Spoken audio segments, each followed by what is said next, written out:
Most international trade moves by ship, and 5% moves through the century-old Panama Canal, a shortcut between the Atlantic and Pacific Oceans.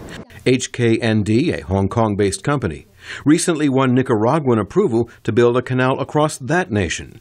The company says a second canal is needed to accommodate expanding international trade and the growing number of ships too big to use the Panama Canal.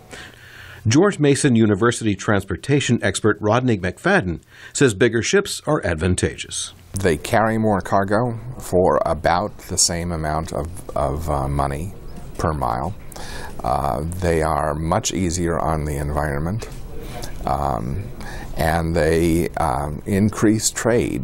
A $5 billion expansion of the Panama Canal, currently underway, means ships there will be able to increase their loads from 5,000 containers to 13,000 containers.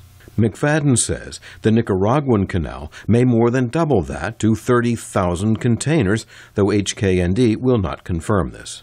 So the Nicaraguan waterway could accommodate a new generation of ore, gas, and oil carriers that would otherwise have to take a longer route around the southern tip of South America. Experts say greater capacity and competition could cut shipping costs and boost economic growth for many nations. For relatively poor Nicaragua, the canal could bring improved roads and ports and add jobs. But there are environmental issues. The canal is likely to cross a lake that is a source of fresh water for Nicaragua. The builder promises to operate in a transparent manner. Ronald McLean Albaroa is with HKND. We have plans to obtain financing from international sources, and that is why, from the outset, we want to be very clear about our commitment to conform to good international practices consistent with a world-class project of this kind.